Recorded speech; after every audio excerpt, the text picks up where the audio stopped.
स्वागत है सभी प्यारे प्यारे बच्चों का। हम पढ़ रहे थे क्लास 10 साइंस का चैप्टर 4 जिसका नाम है carbon and its compound.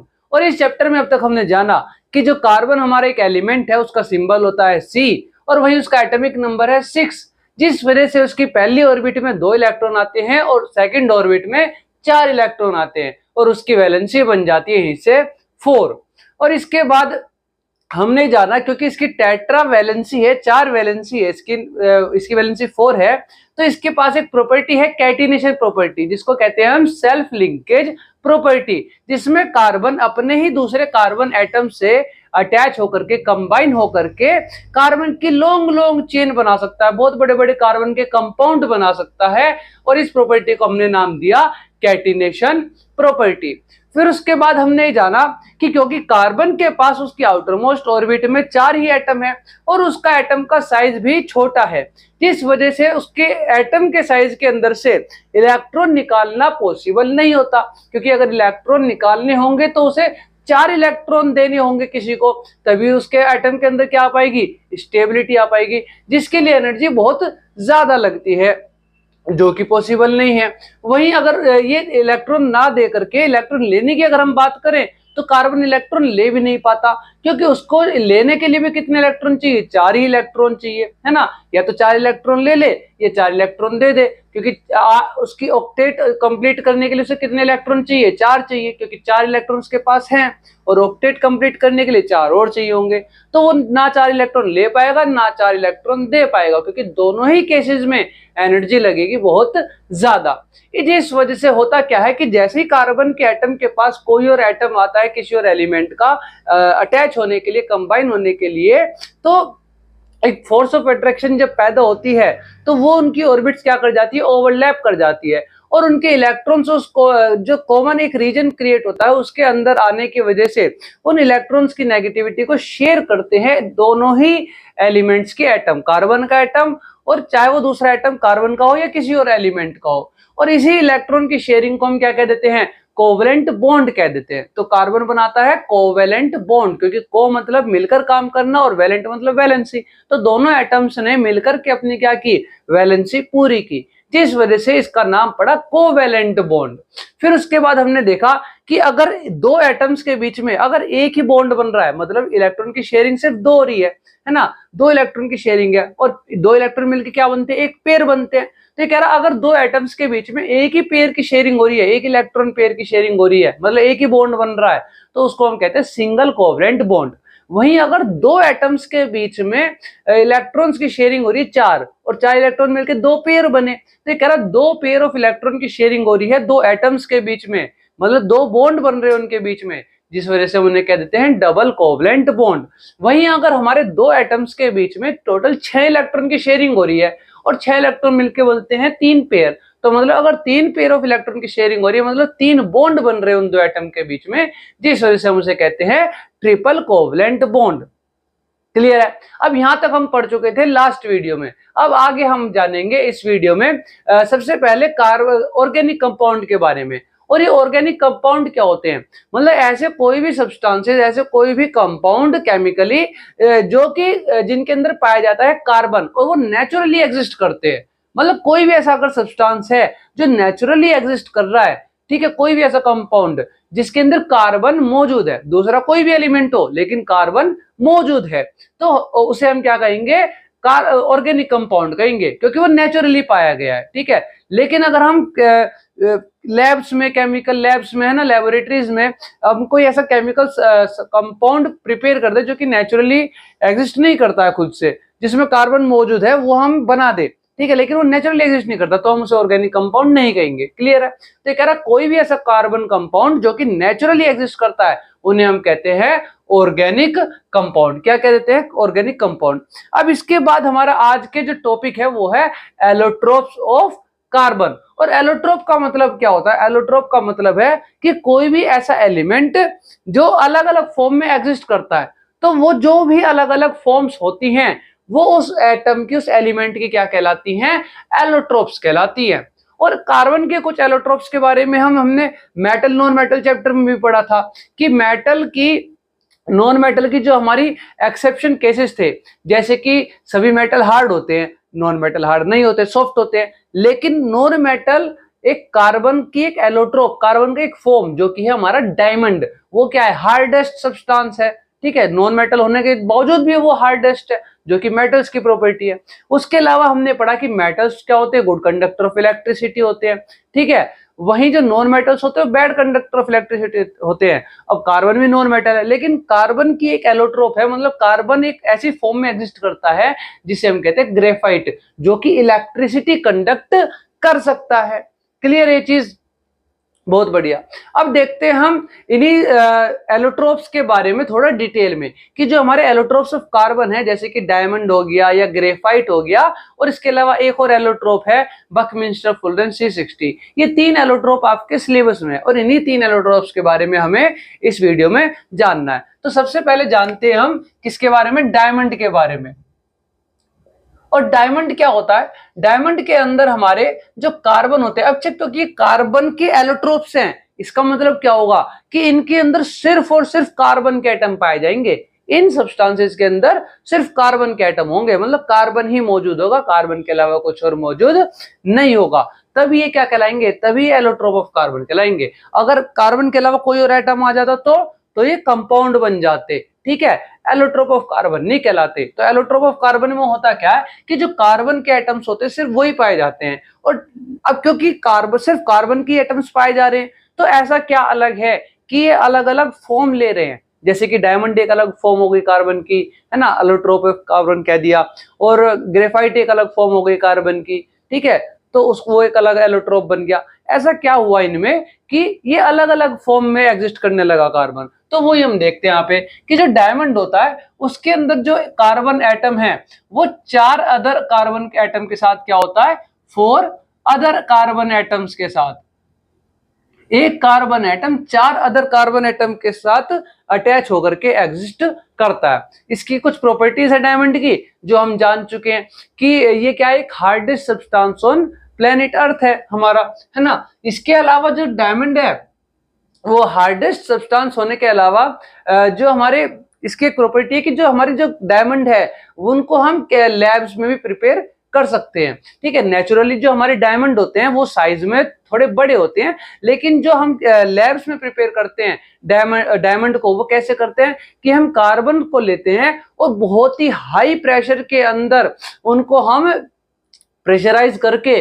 Carbon के एटम्स को क्या प्रिपेयर कर सकते हैं, डायमंड प्रिपेयर कर सकते हैं। लेकिन यहाँ पर एक पॉइंट है कि जो हम लैब्स में प्रिपेयर कर रहे हैं डायमंड वो साइज में काफी छोटे होते हैं, और जो नेचुरली पाए जाते हैं डायमंड वो साइज में थोड़े बड़े होते हैं। लेकिन अगर नेचुरली पाए जाने वाला कोई डायमंड ऐसा है जो छोटे साइज में एग्जिस्ट कर रहा है, और लैब में भी हमने उतने ही साइज का कोई छोटा डायमंड बनाया है, तो उन दोनों डायमंड में हम क्या नहीं कर सकते, डिफरेंशिएट नहीं कर सकते, वो बिल्कुल एकदम सिमिलर होंगे। क्यों? क्योंकि है क्या, दोनों कार्बन के एटम्स है ना, बिल्कुल एकदम प्योर कार्बन की फॉर्म है वो।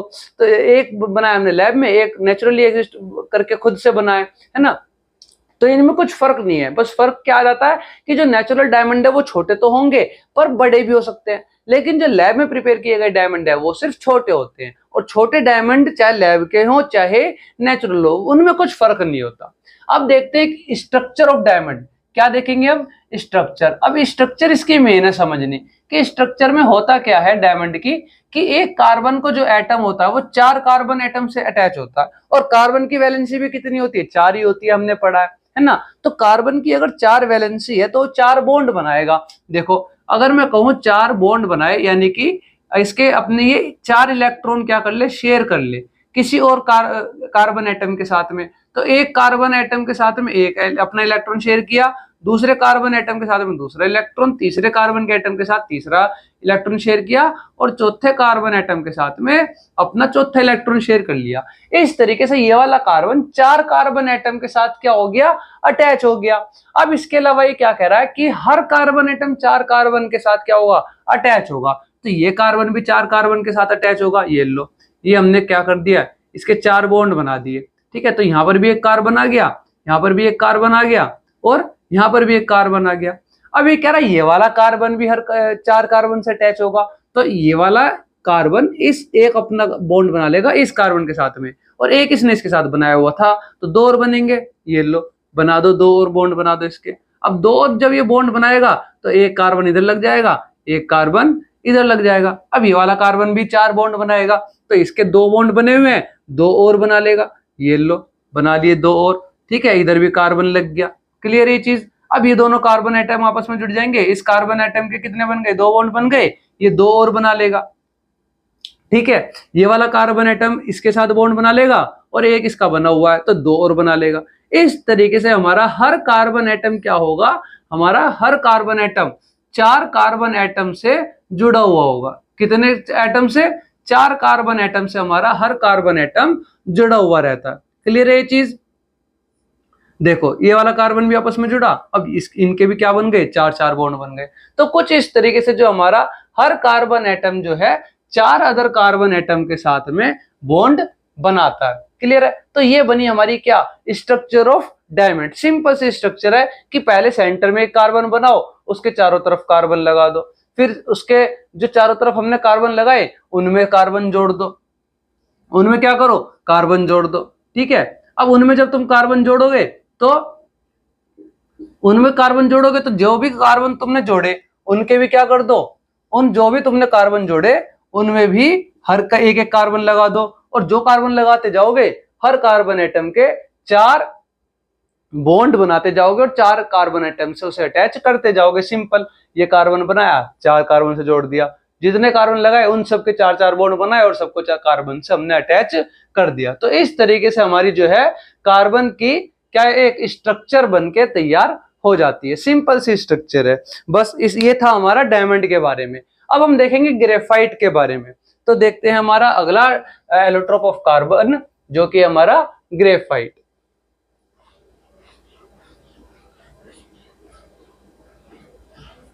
अब ये कह रहा है जो ग्रेफाइट है हमारा, उसके अंदर क्या होता है कि एक कार्बन एटम हमारा 3 कार्बन एटम से अटैच होता है, और यहीं पर क्या आ जाता है, इनमें फर्क आ जाता है। और फर्क जो आएगा इनमें वो सिर्फ और सिर्फ इनकी फिजिकल अपीयरेंस में फर्क आएगा, फिजिकल प्रॉपर्टीज में। इनकी केमिकल प्रॉपर्टीज में ग्रेफाइट हो या डायमंड हो या कोई भी कार्बन का एलोट्रोप हो, है तो कार्बन ही।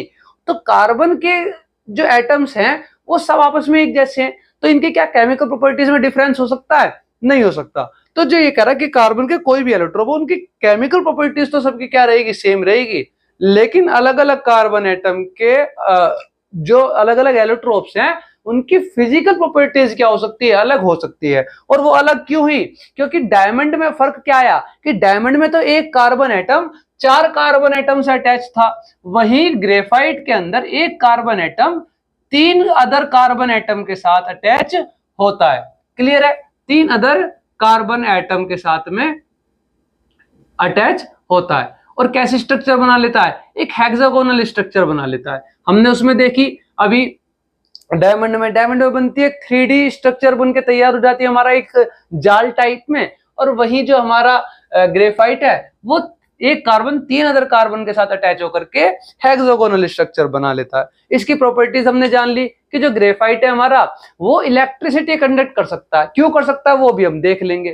क्लियर है। फिर उसके अलावा ये क्या कह रहा है कि ग्रेफाइट इलेक्ट्रिसिटी कंडक्ट कर सकता है नॉन मेटल होने के बावजूद। और ये जो ग्रेफाइट है हमारा, ये एक कार्बन, इसमें एक कार्बन एटम 3 कार्बन एटम से अटैच होता है और ये हेक्सागोनल स्ट्रक्चर बना लेता है। तो देखो कैसे बनाते हैं हम इसको। ठीक है, इसकी भी अभी स्ट्रक्चर देख लेते हैं, बड़ी सिंपल है इसकी भी। जैसे उसमें एक कार्बन के 4 बॉन्ड बनाए, 4 कार्बन से अटैच करते गए, तो इसमें एक कार्बन के 3 कार्बन एटम के साथ जो है 3 बॉन्ड बना देंगे। तो ये हमने एक कार्बन एटम बनाया। अब एक चीज ध्यान दो कि जब मैंने इसके 4 बॉन्ड बनाए थे इस तरीके से, तो उन चारों के बीच में जो डिस्टेंस था बॉन्ड का वो क्या था, सबके बीच में बराबर था। क्यों, क्योंकि जो इनके बॉन्ड क्या है असल में यहाँ पर इलेक्ट्रॉन्स है जो शेयर हो रहे हैं। तो ये कह रहा है वो जो इलेक्ट्रॉन्स है वो एक दूसरे से बराबर डिस्टेंस पर रहना चाहेंगे। क्यों, क्योंकि इलेक्ट्रॉन्स होते हैं नेगेटिवली चार्ज, और नेगेटिव एक दूसरे को क्या करते हैं, रिपेल करते हैं। जिस वजह से इन्होंने एक इस तरीके की 3D स्ट्रक्चर बना ली थी इलेक्ट्रॉन्स से ने, कि ये कह रहा चारों जो है एक दूसरे से बराबर डिस्टेंस पर थे।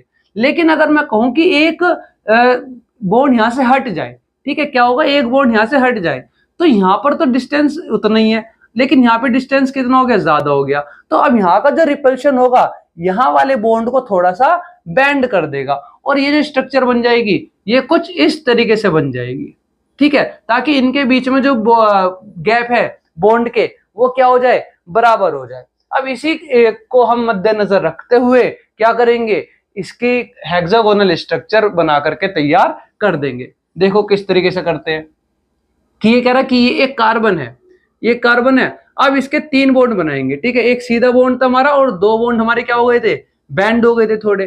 फिर उसके बाद ये क्या कह रहा कि हर उस पर क्या लगा दो, एक एक कार्बन एटम लगा दो। लो लगा दिया हमने कार्बन एटम। अब जो कार्बन एटम लगाए उनके भी 3-3 बॉन्ड बनेंगे। तो ये कह रहा इस साइड में एक बैंड बॉन्ड है ना, टेढ़ा बॉन्ड है, तो इस साइड में दूसरा टेढ़ा बॉन्ड बन जाएगा ना, बैंड वाला, और एक दूसरी अपोजिट साइड में एक सीधा बॉन्ड बन जाएगा। इस कार्बन एटम के भी यहाँ पर हमारा क्या है, एक टेढ़ा बॉन्ड है बैंड वाला, तो बैंड वाला बॉन्ड इधर की तरफ ही रहेगा और जो सीधा बॉन्ड होगा वो इस तरफ आ जाएगा, ठीक है। अब इन पे भी हम क्या लगा देंगे, एक एक कार्बन एटम लगा देंगे, है ना, क्या लगा देंगे, एक एक कार्बन एटम लगा देंगे। अब ये कह रहा कि इस कार्बन एटम के इस साइड सीधा बॉन्ड है, तो अपोजिट साइड में क्या होंगे, बैंड बॉन्ड होंगे 2, है ना, 2 मुड़े हुए बॉन्ड होंगे। इधर भी 2 बैंड बॉन्ड होंगे, 2 मुड़े हुए बॉन्ड, क्लियर है। और क्या लगा देंगे, यहाँ पे कार्बन लगा देंगे, क्लियर है ये चीज। तो इस तरीके से अभी जो कार्बन लगाए इनके भी 3 बॉन्ड बनेंगे। तो ये कह रहा है इस तरीके से एक कार्बन एटम 3 कार्बन एटम से अटैच होता है, ये वाला इससे, इससे और इससे, ठीक है। फिर ये वाला इस 3 से, ये वाला ये भी 3 से हो गया, ये भी 3 कार्बन से अटैच हो गया और ये भी 3 कार्बन से अटैच हो गया। तो इस तरीके से देखो 1 2 3 4 5 6 साइड हो गए ना एक तरीके से, तो 6 कार्बन आ गए बीच में। तो इस तरीके से 6 मतलब हेक्स, है ना, पढ़ा ना हमने, हेक्सागोनल मतलब 6 साइड। तो इस तरीके से एक हेक्सागोनल स्ट्रक्चर बनके हमारी तैयार हो जाती है। अब इसमें जो है और कार्बन लगा लो चाहे तुम, ठीक है, क्या कर दो, और कार्बन लगा दो। जैसे कि हमने ये क्या कह रहा है कि इधर एक कार्बन लगा दिया, इधर एक कार्बन लगा दिया। अब ये कह रहा है इधर सीधे बॉन्ड थे तो इधर क्या हो जाएंगे, बैंड वाले बॉन्ड आ जाएंगे। अब इधर भी इसके इधर सीधा वाला बॉन्ड है तो इधर बैंड वाले बॉन्ड आ जाएंगे। तो इस तरीके से जो इस कार्बन का भी तीसरा बॉन्ड बनाएंगे। इस तरीके से इधर इस कार्बन का ये वाला सीधा बॉन्ड है, ये बैंड है, तो दूसरा बैंड इधर आ जाएगा, ठीक है। इस तरीके से क्या होगा, हमारा एक हेक्सागोनल स्ट्रक्चर बनके तैयार हो जाती है। इधर एक बैंड वाला बॉन्ड आ जाएगा, इधर सीधा बॉन्ड आ जाएगा, यहाँ कार्बन लगा दिया, यहाँ कार्बन लगा दिया, इनके बीच में सीधा बॉन्ड बन गया। इसका एक बैंड वाला इधर, इसका इधर बैंड वाला इधर है, ये सीधा है तो बैंड वाला इधर आ गया। इस तरीके से हमारी क्या होगी, एक हेक्सागोनल स्ट्रक्चर बनके तैयार हो जाती है। क्लियर है ये चीज।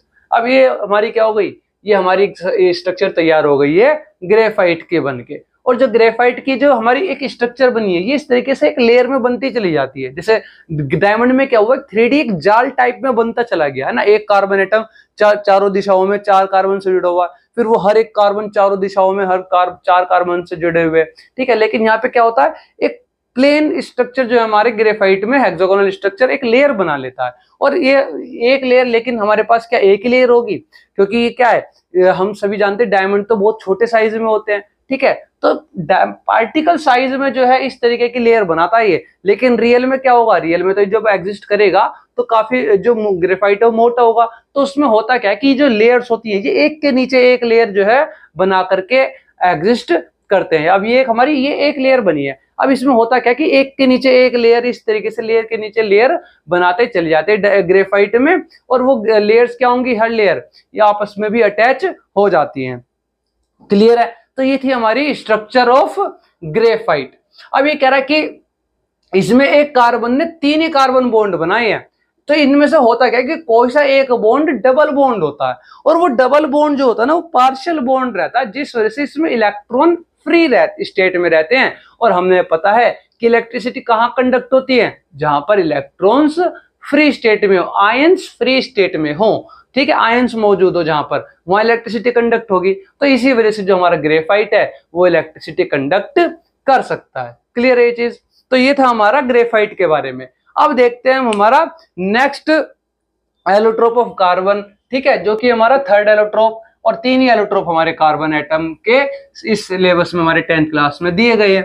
तो अब हम जानते हैं किसके बारे में, बकमिंस्टर फुलरेंस C60 के बारे में। तो ये जो हमारा बकमिंस्टर फुलरेंस C60 है, इसमें होता क्या है कि जो कार्बन के एटम्स है, फुलरेंस हमारी काफी एक रेंज है कि उस एलोट्रोप्स में जो है हमारे वो फुलरेंस की फॉर्म में पाए जाते हैं। तो इसमें जो सबसे पहले आइडेंटिफाई किया गया था वो बकमिंस्टर नाम से एक साइंटिस्ट था, जिन्होंने इस फुलरेंस को जो है पहचाना था। ठीक है, तो इसमें होता क्या है, इसमें जो कार्बन एटम्स होते हैं उसमें भी एक कार्बन एटम 3 कार्बन एटम से जो है अटैच होगा, लेकिन वो एक लेयर ना बना करके एक क्लोज स्ट्रक्चर बना लेते हैं, और वो क्लोज स्ट्रक्चर जब बनती है तो गोल फुटबॉल की शेप की बन जाती है। ठीक है, तो हमारा जो बकमिंस्टर C60 है वो कुछ फुटबॉल की शेप में पाया जाता है, और इसको पहचानने वाला कौन था, बकमिंस्टर फुलरेंस, इसलिए इसका पूरा नाम पड़ा बकमिंस्टर फुलरेंस C60। क्लियर है, इसकी स्ट्रक्चर कभी पूछती नहीं है और पूछी नहीं जाती है, और इसके बारे में कभी कुछ ज्यादा पूछा नहीं जाता, ना कभी आज तक पूछे ही नहीं गया, ज्यादा क्या पूछे ही नहीं जाता इसके बारे में कभी, और ना बताया जाता। तो बस फिलहाल हमें इसमें इतना जानना था कि जो C60 फुलरेंस है वो एक कार्बन का एलोट्रोप है, जिसको बकमिंस्टर नाम के साइंटिस्ट ने सबसे पहले डिस्कवर किया था। तो पूरा नाम पड़ गया इसका बकमिंस्टर फुलरेंस C60, और ये था हमारा थर्ड एलोट्रोप ऑफ कार्बन। अब ये तो हमने जाना डिटेल में एक्सप्लेनेशन कि किस तरीके से जो हमारे एलोट्रोप्स ऑफ कार्बन है वो एग्जिस्ट करते हैं। अब हम जानते हैं इस एक्सप्लेनेशन के बाद में देख लेते हैं एक बार इनके नोट्स रिटन फॉर्म में।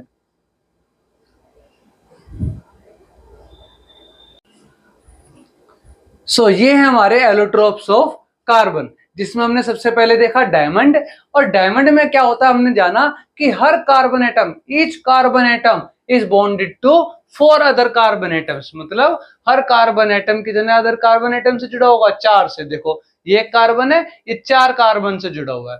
क्लियर है, ठीक है, और ये कह रहा है इस तरीके से एक 3 डायमेंशनल स्ट्रक्चर बना करके तैयार कर लेता है।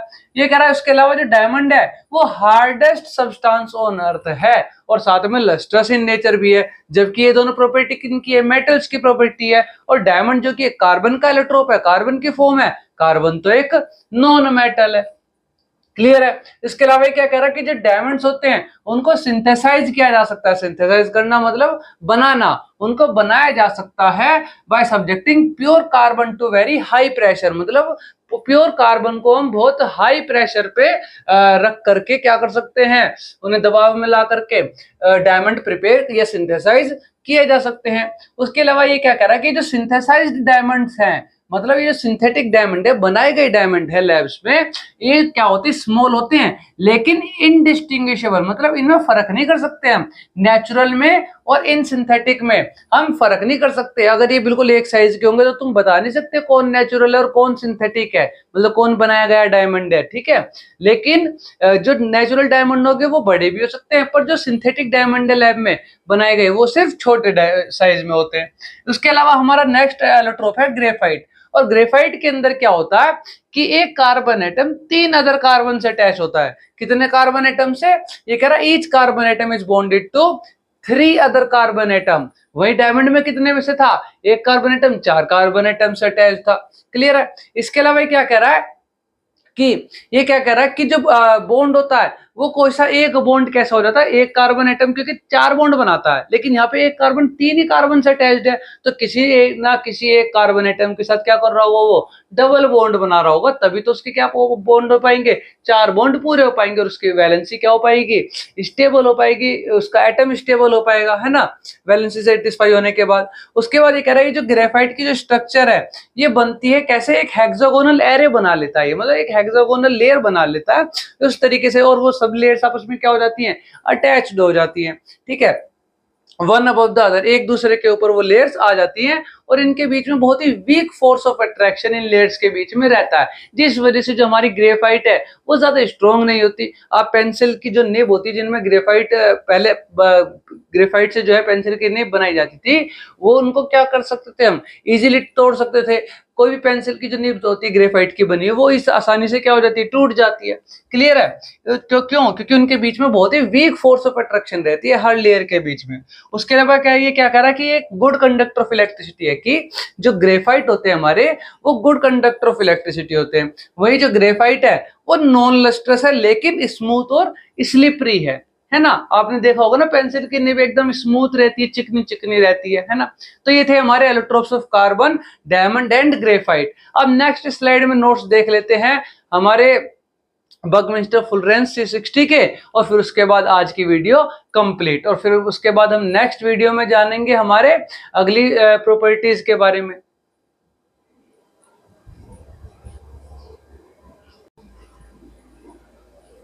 और ये हमारा लास्ट एलोट्रोप ऑफ कार्बन फुलरेंस, जिसका पूरा नाम है हमारा बकमिंस्टर फुलरेंस C60, और इसको आइडेंटिफाई किया गया था हमारे बकमिंस्टर फुलर नाम के हमारे यूएस आर्किटेक्ट के द्वारा।